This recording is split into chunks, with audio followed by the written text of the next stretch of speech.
Hello everyone, welcome to you in study time. आज म BBA 5th सेमिस्टरको accounting लिएर आएको छु, जस अन्तर्गत हामीले आज पढ्नेछौँ च्याप्टर 2 मा रहेको cost classification and cost estimation. यो च्याप्टर अन्तर्गत हामीलाई थ्योरी न्युमेरिकल दुवैबाट चाहिँ हामीलाई सोधिने गरिन्छ। अहिले हामी थ्योरिटिकल पोर्सनबाट अगाडि बढौँ। हामीले यो च्याप्टर अन्तर्गत हामीले के गर्नुपर्ने छ, कस्टलाई क्लासिफाई गर्नुपर्ने छ, अनि त्यसै गरी कस्टलाई के गर्नुपर्ने छ, एस्टिमेसन गर्नुपर्ने छ। यो च्याप्टर थ्रु सबभन्दा पहिलो कन्सेप्टमा कस्ट भन्नाले के हो त्यो बुझौँ। कस्ट भनेको एक्सपेन्सेस हो, जुन एउटा बिजनेसम्यानले के हुन्छ, सामान प्रोडक्सन गर्दाखेरि लाग्ने जुन खर्च हुन्छ, सामान उत्पादन गर्दाखेरि त्यसैलाई नै के भनिन्छ, कस्ट भनिन्छ। देख्नुहोस्, the cost term may be defined as, कस्टलाई यसरी पनि डिफाइन गरिन्छ कि money or money value given by the acquire good and services भनेको छ। गुड एन्ड सर्भिसेसलाई एक्युर गर्दा, गुड एन्ड सर्भिसेसलाई प्रोड्युस गर्दाखेरि जति पनि हामीलाई के हुन्छ, मनी या मनी रिलेटेड भ्याल्यू लाग्छ नि, त्यसैलाई नै के भनिन्छ भने चाहिँ कस्ट भनिन्छ। इन एनदर वर्ड्स, अर्को भाषामा भन्नुपर्दा the sum of all direct and indirect expenses is known as cost. जति पनि रूपमा डाइरेक्टली होस् या इनडाइरेक्टली रूपमा जति पनि खर्च लाग्छ हाम्रो प्रोडक्सन फेजमा, त्यसैलाई नै हामी के भन्छौँ, कस्ट भन्छौँ। कस्ट पनि डिफ्रेन्ट टाइप्सको रहेको छ। फर्स्ट वान छ variable cost, second fixed cost, अनि सेमी भेरिएबल कस्ट। हामीले यो न्युमेरिकल पोर्सन बनाउँदाखेरि हामीलाई के दिया हुन्छ, हामीलाई के दिया हुन्छ, डाटा दिएको हुन्छ। हामीले त्यो थ्रु के गर्नुपर्छ, हामीले नेचर अफ कस्टको नेचर हामीले के गर्नुपर्छ, छुट्याउनुपर्छ। जस्तै त्यो भेरिएबल कस्ट हो कि फिक्स्ड सेमी भेरिएबल कुन कस्ट हो, त्यो हामीले के गर्नुपर्छ, छुट्याउनुपर्छ। त्यसपछि हामीले छुट्याइसक्यो भने त्यसपछि हामीले के गर्ने, न्युमेरिकल प्रब्लम सल्भ गर्न सक्छौँ। अहिले फर्स्ट हेरौँ भेरिएबल कस्ट। भेरिएबल कस्ट भनेको के हो भने, variable cost are those cost which are changeable according to the numbers of output. आसान भाषामा भन्नुपर्दा के रहेछ, भेरिएबल कस्ट भनेको के रहेछ, त्यस्तो कस्ट जुन चाहिँ के हुन्छ, हाम्रो उत्पादन गर्दाखेरि हाम्रो आउटपुट लेभल जतिले के हुन्छ, चेन्ज हुँदै जान्छ, के हुन्छ, जुन चेन्ज हुँदै जाँदा के हुन्छ, कस्ट पनि चेन्ज हुन्छ भने त्यस्तो कस्टलाई के भनिन्छ, भेरिएबल कस्ट भनिन्छ। हाम्रो युनिट या घटबड हुँदाखेरि के हुन्छ, कस्ट पनि के भइरहेछ, घटबड भइरहेछ, त्यस्तोलाई के भन्छ, हामी भेरिएबल कस्ट भन्छौँ। जिरो उत्पादन छ भने चाहिँ हाम्रो के भेरिएबल कस्ट पनि के हुन्छ, जिरो हुन्छ। जस्तै गरी हाम्रो के हुन्छ, प्रोडक्सन के हुन्छ, इन्क्रिज भइरहेको हुन्छ, त्यसै गरी के हुन्छ, भेरिएबल कस्ट पनि इन्क्रिज भइरहेको हुन्छ। अनि अब हामीले यो क्वेसनमा कसरी थाहा पाउने त भेरिएबल कस्ट कुन हो भनेर, त्यसको लागि के रहेको छ, variable cost are those cost which are changeable according to the number of output. त्यो चाहिँ के हुनुपर्छ, कस्ट चाहिँ चेन्जेबल भइरहेको हुनुपर्छ नम्बर अफ द आउटपुट अनुसार। बट तर के हुनुपर्छ, at the rate price of per unit remain same or constant. त्यसको at the rate price per unit चाहिँ के हुनुपर्छ, सेम हुनुपर्छ या कन्स्टेन्ट हुनुपर्छ, जुन म अहिले यो एउटा इक्जाम्पल थ्रु हजुरलाई देखाउने छु। अनि यसको इक्जाम्पलमा रहेको छ डाइरेक्ट एक्सपेन्सेस सच एज प्रोडक्सनमा भयो, प्याकेजिङमा भयो, ट्रान्सपोर्टेसन, एडभर्टाइजमेन्ट, यिनी चाहिँ के रहेछन्, हाम्रो भेरिएबल कस्टका के रहेछन् इक्जाम्पलहरू। अब हामीले क्वेसनमा कसरी फाइन्ड आउट गर्ने त भेरिएबल कस्ट हो भनेर, त्यसको लागि के भनेको छ हामीले, जस्तै यहाँ यता देख्नुहुन्छ युनिट के छ, 10, 20, 30, 40। जस्तै युनिट पनि बढ्दैछ, के छ, यता कस्ट पनि बढिरहेछ। तर के छ, पर युनिट कस्ट चाहिँ कति छ, यिनीहरूको सेम नै छ। 10 युनिट्सको पनि पर कस्ट युनिट कति रहेको छ, 10, 20 को 10, 30 को 10, 40 को 10। के छ, एट द रेट कस्ट के छ, सबै युनिट्सको के छ, सेम छ, त्यसैले के छ, यो भेरिएबल कस्ट हो। यो एट द रेट हामीले फाइन्ड आउट गर्नको लागि के गर्नुपर्छ, कस्ट डिभाइडेड बाई युनिट्स गर्नुपर्छ। कस्ट कति छ हामीसँग, 100 डिभाइड बाई 10 गर्दा कति भयो, 10 भयो। त्यसै गरी यता कति छ, सेकेन्डमा कति छ, कस्ट 200 डिभाइडेड बाई 20 गर्दा कति भयो, 10 भयो। त्यसै गरी 300 डिभाइडेड बाई 30 गर्दा 10, सर एन 400 हुनुपर्छ।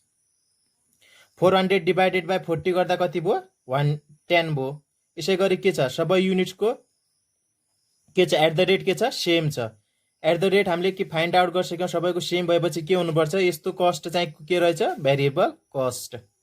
अब कन्क्लुजनमा हामीले के बुझ्यौँ भेरिएबल कस्ट भनेको कस्तो कस्ट रहेछ जसको के युनिट चेन्ज हुँदा के हुन्छ कस्ट पनि चेन्ज हुन्छ तर के हुन्छ एट द रेट प्राइस चाहिँ के हुनुहुन्छ पर युनिटको चाहिँ सेम हुनुपर्छ। हाम्रो नेक्स्ट कस्ट रहेको छ fixed cost. Fixed cost are those cost which is always remain same or constant at any condition of production. Production जुनसुकै कन्डिसनमा होस् या 0 होस् या 1000 युनिट हो 10,000 जति नै होस् प्रोडक्सन तर के हुन्छ जुन कस्ट एजिटेड रहन्छ कन्स्टेन्ट रहन्छ। हामीले उत्पादन गरौँस् कि नगरौँ हामीले दिनुपर्ने हामीलाई लाग्ने कस्ट चाहिँ सेम छ भने त्यस्तो कस्टलाई के भन्छ फिक्स्ड कस्ट भन्छ। जस्तै भयो रेन्ट भयो अरू के हुन्छ स्यालेरिज भयो इन्सुरेन्स भयो अरू के हुनसक्छ इन्सुरेन्स भयो अनि इन्ट्रेस्ट हुनसक्छ।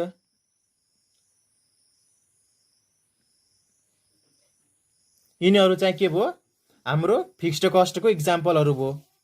फिक्स्ड कस्ट यता देख्न सक्नुहुन्छ कति छ 100 युनिट हुँदा कति छ कस्ट 500 लागेको छ 150 हुँदा पनि 5000 0 हुँदा पनि 5000 50 हुँदा पनि 5000 कस्ट चाहिँ कति छ एज इट इज सेम छ सबैमा के छ जति युनिट उत्पादन भए पनि कस्ट चाहिँ के छ कुनै परिवर्तन भइरहेको छैन त्यस्तो कस्टलाई हामीले के भन्छौँ फिक्स्ड कस्ट भन्छौँ। उत्पादन चाहिँ जतिसुकै होस् हाम्रो त्यो लाग्ने चाहिँ खर्च चाहिँ हाम्रो के हुनुपर्छ सेम हुन्छ भने त्यस्तोलाई के भन्छ हामी फिक्स्ड कस्ट भन्छौँ। इक्जाम्पलमा के भन्यो रेन्ट भन्यो जस्तो घर भाडा हामीले उत्पादन 50 युनिट गऱ्यौँ या 5000 युनिट गऱ्यौँ भाडा त जति हामीले तिर्नुपर्छ त्यही नै तिर्नुपर्छ नि या हामीले उत्पादनै नगरौँ। अनि स्यालेरिज भयो इम्प्लोइजलाई स्यालेरी पनि त्यही हिसाबमा तिर्छौँ।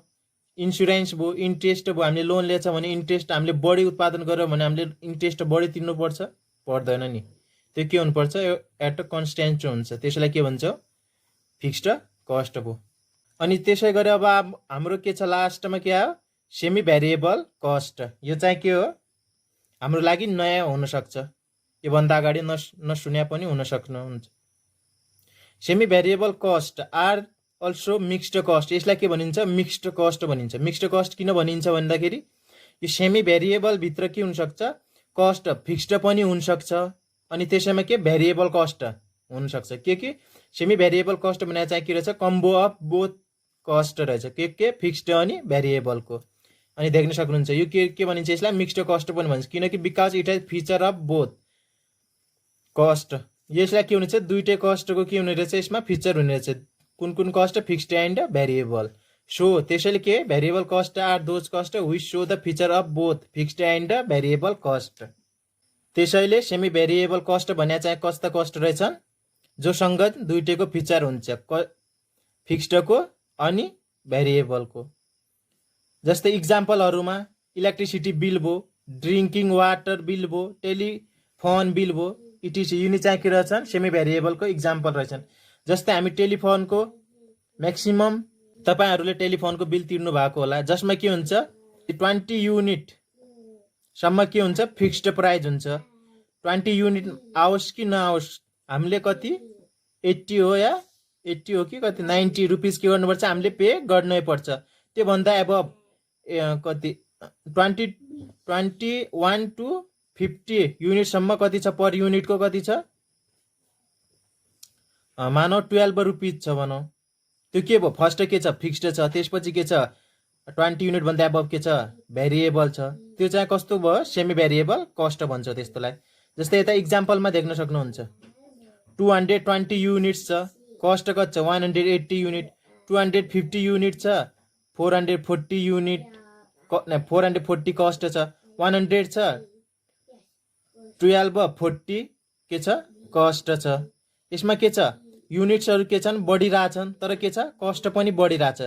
तर अब यसमा हामीले सेमी भेरिएबल थाहा पाउनको लागि के हुनुपर्छ यसको नेचर के हुनुहुन्छ यो के हुनुहुन्छ चेन्जेबल छ चेन्जेबल छ। हामीले के भनेको छ भेरिएबलमा के भनेको थियो एट द रेट के हुनुपर्छ सेम हुनुपर्छ, तर यसमा के हुनुपर्छ एट द रेट सेम नभएर डिफ्रेन्ट हुनुपर्छ। At the rate per unit निकाल्दाखेरि अब यसमा हामीले के गर्ने at the rate cost find out गर्ने। एट द रेट हामीले सेमी भेरिएबल भेरिएबल दुईटैमा फाइन्ड आउट गर्नुपर्छ एट द रेट कस्ट। यदि at the rate cost same छ भने त्यो भेरिएबल कस्ट हुन्छ, यदि डिफ्रेन्स आछ भने त्यो चाहिँ के हुनुहुन्छ सेमी भेरिएबल। जस्तै अब हामीले यसमा एट द रेट के गरौँ कस्ट फाइन्ड आउट गरौँ पर युनिटको। फाइन्ड आउट कस्ट पर युनिटको फाइन्ड आउट गर्नको लागि हामीले के गर्नुपर्छ cost divided by unit. 180 divided by 220 गर्दा कति आयो हाम्रो कति आयो 0.81 आयो पर युनिट 0.8 आयो। त्यसै गरी 440 डिभाइडेड बाई 250 गर्दा कति आयो हाम्रो आरएस 1.76 आयो। अनि त्यसै गरी 1240 डिभाइडेड बाई 100 गर्दा कति आयो हाम्रो 12.4 आयो पर युनिटको। यता देख्न सक्नुहुन्छ पर युनिट के आछ तीनटैको के आछ डिफ्रेन्स आछ। त्यसैले यो चाहिँ के भयो हाम्रो सेमी भेरिएबल कस्ट भयो।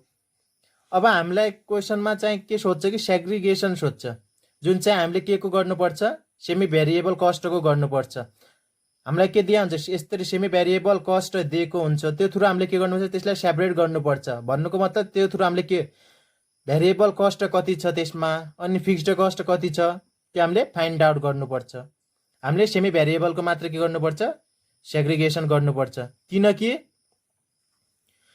फिक्स्ड र अनि भेरिएबल कस्ट चाहिँ के छन् आफैमा के भएको छन् उनीहरू सेपरेट सिंगल छन्, तिनीहरूलाई अलग्गै गर्न पाइएन। तर के छ सेमी भेरिएबल कस्टमा के छ यो त दुईटाको फिचर हो नि त फिक्स्ड र भेरिएबलको, त्यही भएर हामीले के गर्नुपर्छ यसलाई सेपरेट गर्नुपर्छ। सेमी भेरिएबल कस्टलाई सेपरेट गरेर के गर्नुपर्छ भेरिएबल अनि फिक्स्ड कस्ट दुईटालाई के गर्नु सेपरेट गर्नुपर्छ। त्यो हामीले के न्युमेरिकलमा हेर्नेछौँ। अहिले सेग्रिगेसनको हामीले के हेरौँ फर्मुला हेरौँ। यता देख्न सक्नुहुन्छ segregate method of semi variable cost. Semi variable कस्टलाई के गर्ने अब हामीले सेग्रिगेट गर्ने। त्यसको लागि हामीसँग के छ दुईटा मेथड छ। First one high low method अनि नेक्स्ट वान चाहिँ हाम्रो के छ least square method. High low मेथडलाई हामी के भन्न सक्छौँ 2 पोइन्ट मेथड पनि भनिन्छ। This method is based for large sample data. यो मेथड चाहिँ एकदमै धेरै लार्ज एमाउन्ट अफ डाटा छन् भने त्यस्तो टाइममा चाहिँ के हुन्छ हाई लो मेथड चाहिँ एकदमै बेस्ट हुन्छ। हाई लो मेथड भनेको चाहिँ यस्तो मेथड हो जस्तै हजुरको क्लासमा छ नि कतिवटा विद्यार्थी छन् मानौ 45 विद्यार्थी छन्। यदि टिचरले पढाउँछन् भने कस्तो पढाएको छ भनेर हामीले के चेक गर्नु छ भने हामी प्रत्येक विद्यार्थीलाई त सोध्न सक्दैनौँ नि त, किनकि सोध्न त सक्छौँ तर के हुन्छ हाम्रो टाइम वेस्ट हुन्छ। त्यसैले हामीले के गर्छौँ सिलेक्ट गर्छौँ 45बाट 5वटा विद्यार्थी सिलेक्ट गर्छन् अनि तिनीहरूलाई सोध्छौँ टिचरले कस्तो पढाइरहेका छन् भनेर। यदि 5वटाले के 5वटाबाट के आछ तिनीहरूको आन्सर्स एउटै आछ भने त्यहाँबाट तिनीहरू 5वटालाई सोध्छौँ अनि त्यहाँबाट हामीले के गर्न सक्छौँ रिजल्ट फाइन्ड आउट गर्न सक्छौँ। त्यसैले के हुन्छ this method is best for के हुन्छ large sample data. Large sample डाटाको लागि चाहिँ यो मेथड एकदमै बेस्ट रहेको छ।